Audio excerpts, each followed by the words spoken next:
আসসালামু আলাইকুম। প্রিয় দর্শক, গায়ের জোরে রাজনীতি হয় না। রাজনীতি করতে হয় বুদ্ধির জোরে, মাথা খাটাইতে হয়। আর রাজনীতির মাঠে সবচেয়ে বেশি কাজে দেয় হচ্ছে অভিজ্ঞতা। আমরা বর্তমান সময় দেখতেছি যে অভিজ্ঞতা থাকুক না থাকুক, গায়ের জোর আছে, নিজেরাই সরকার নিয়োগ করছে। তাদের সেই জোরে হম্পদম্প দেখা মনে হয় রাজনীতির সকল কিছুই তাদের মধ্যে, আর কেউ রাজনীতি বাংলাদেশে বোঝে না। দেখতে দেখা যায় মগার মতো, কথাগুলো বলে মগার মতো, কিন্তু মানে বোঝাতে চেষ্টা করে যে নিজেরাই শ্রেষ্ঠ। কিন্তু তাই কি হয়? রাজনীতি করতে হলে যে এইখানে মাল লাগে, মাথায় মাল লাগে, অভিজ্ঞতা লাগে। সিনিয়র যারা আছেন, যারা বড় আছেন, তাদেরকে সম্মান দিতে শিখতে হয়, তাদের কথার মূল্য দিতে শিখতে হয়, এবং তাদের কথা নিজের মাথায় নিয়ে বিশ্লেষণ করতে শিখতে হয়। আপনি দেখেন তো বর্তমান অন্তর্বর্তী সরকারের নিয়োগকর্তারা যে নির্বাচন করতেছে, সেই নির্বাচনের যারা প্রার্থী হয়েছেন তাদের বক্তব্য শুনে আপনার কাছে কী মনে হয়? বিশেষ করে নির্বাচনই তো হইতেছে ঢাকা ৮ আসনে, তাই না? ঢাকা ৮ আসনে কারা প্রার্থী? জনাব মির্জা আব্বাস সাহেব আর হচ্ছে এই মগা নাসিরুদ্দিন পাটোয়ারি সাহেব। এখন তাকে অনেকে আবার ডারবি নাসিরও বলে থাকেন। নাসিরুদ্দিন পাটোয়ারি এবং মির্জা আব্বাস সাহেবের একটা বক্তব্য ভাইরাল হয়েছে, মানে পাল্টাপাল্টি বক্তব্য। নাসিরুদ্দিন পাটোয়ারি বক্তব্য দিচ্ছেন, তার পরিপ্রেক্ষিতে মির্জা আব্বাস সাহেব একটা বক্তব্য দিয়েছেন, রীতিমতো ভাইরাল হয়েছে। সেই বক্তব্যকে একটা ফটোকার্ড বানিয়ে মেহেরাপ্রস শাওন আবার সেটা তার ফেসবুক কলে পোস্ট করছেন, ভেরিফাইড ফেসবুক কলে। তার ওই পোস্টের লেখাটা তিনি ছুটির দিনের রসিকতা হিসেবে উল্লেখ করছেন, কিন্তু তার ওই লেখাটা পড়ার পরে আমি মানে হাসতে হাসতে তো অবস্থা কাহিল। তারপরে ওই দুজনের বক্তব্য শুনে, আমি আব্বাস সাহেবের বক্তব্য শুনে হাসতে হাসতে কাহিল, কিন্তু সুন্দরভাবে ফুটে তুলছে মেহরাপ্রস শাওন। মানে আমি ওই লেখাটা পড়ার পরে আমার কাছে মনে হলো যে নাসিরুদ্দিন পাটোয়ারিকে উচিত শিক্ষা দিলেন মির্জা আব্বাস সাহেব, আর সেইটার ঢাক বাজালেন মেহরাপ্রস শাওন। কারণ মেহরাপ্রস শাওন যদি এটা পোস্ট না দিতেন তাহলে হয়তো আমি জানতেই পারতাম না। দেখেন, আমি আপনাদেরকে একটু পড়ে শোনাই, আপনারা শুনুন এবং বোঝার চেষ্টা করুন যে আদৌ ঘটনাটা কী হয়েছে। আগে প্রথমে আপনাদেরকে একটা ফটো কার্ড দেখাই। দেখেন, এই ফটো কার্ডটা দেখেন, এখানে কিন্তু মির্জা আব্বাস সাহেবের ছবিও আছে, পাটোয়ারির ছবিও আছে। এখন পাটোয়ারি একটা কথা বলছিলেন, আব্বাস সাহেবকে উদ্দেশ্য করে পাটোয়ারি বলছিলেন যে একজন ব্যক্তি সকালে আল্লাহর নাম নিয়ে চাঁদাবাজি শুরু করেন। এখন এই বক্তব্যের পরিপ্রেক্ষিতে জনাব মির্জা আব্বাস সাহেব বলছেন, ঘুম থেকে উঠে মানুষ আল্লাহর নাম নেয়, আর একজন মানুষ নেন আমার নাম। এই যে বক্তব্য, এই বক্তব্য কিন্তু প্রমাণ করে দেয় যে কার বুদ্ধি কতটুকু, কার রাজনৈতিক অভিজ্ঞতা কতটুকু, আর রাজনীতি করতে হলে কি লাগে, এটারও পরিপূর্ণভাবে কিন্তু ফুটে তুলছে মেহরাপ্রস শাওনের সেই পোস্ট, ফেসবুক পোস্ট।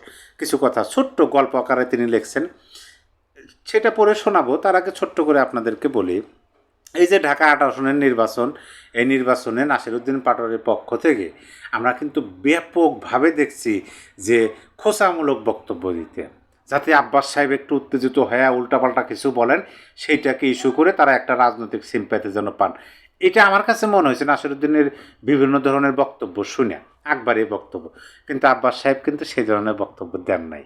এই প্রথম পাল্টা কোনো বক্তব্য তিনি দিয়েছেন, সেইটাও এমন জায়গায় মানে আঘাত করছেন, নাসিরুদ্দিন আর মুখে কথা নাই।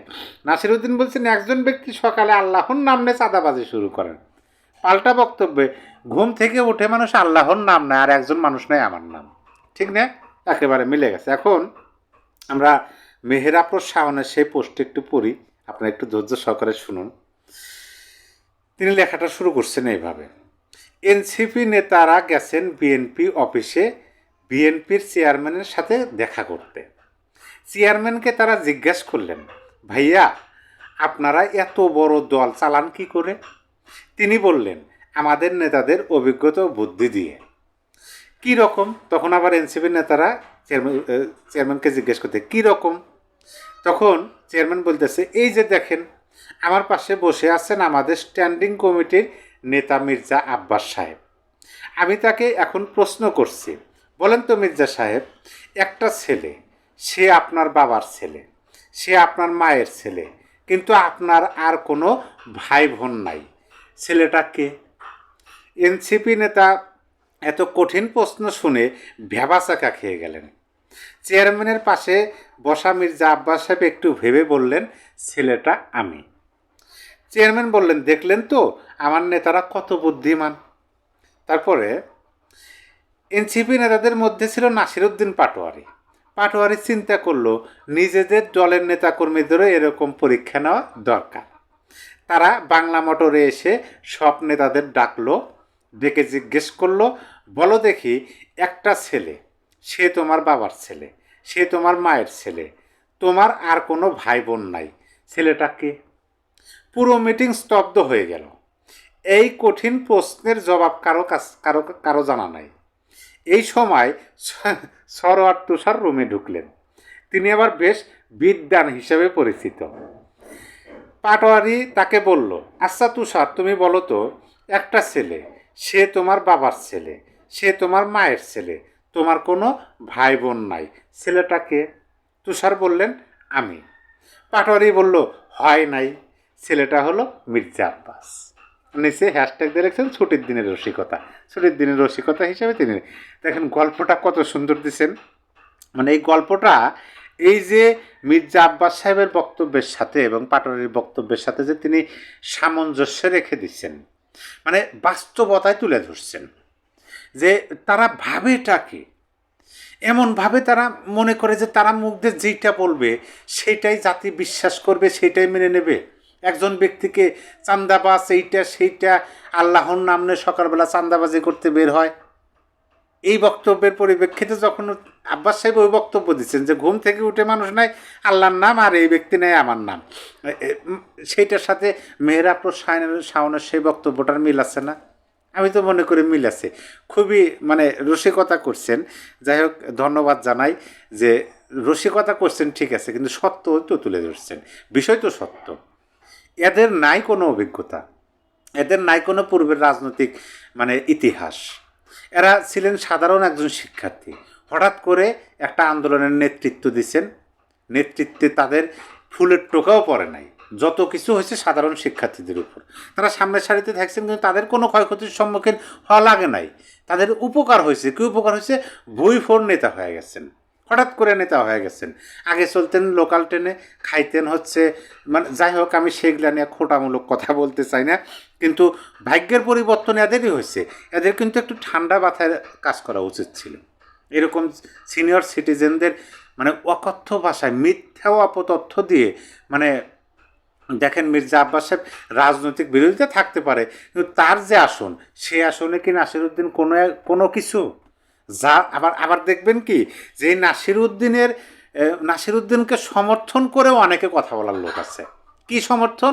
এইভাবে কথা বলে যে মির্জা আব্বাসের মতো নেতা অলিতে গলিতে মেলে নাসিরউদ্দিন একজনই, এইভাবে কথা বলার মতো তাদের অনুসারী আছে। মানে কমেন্ট বক্সে দেখবেন অনেক কমেন্ট। তাইলে ভাবুন যে এরা কোন ধরনের মন মানসিকতা, এদের সমর্থন যারা করেন তারা কোন ধরনের মানসিকতা।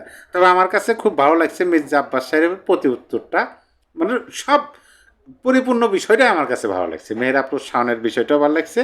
আমি পাটোয়ারি এবং মির্জা আব্বাস সাহেবের বক্তব্যটা আর একবার পড়ি, আপনাদের মতামত অবশ্যই কমেন্ট বক্সে জানিয়ে দিতে পারেন। নাসিরউদ্দিন বলতেছেন যে একজন ব্যক্তি সকালে আল্লাহর নাম নিয়ে চাঁদাবাজি শুরু করেন। এই বক্তব্যের পরিপ্রেক্ষিতে মির্জা আব্বাস সাহেব বলতেছেন ঘুম থেকে উঠে মানুষ আল্লাহর নাম নেয়, একজন নেন আমার নাম। প্রিয় দর্শক, সবাই ভালো থাকবেন, আবার দেখা হচ্ছে। আল্লাহ হাফেজ।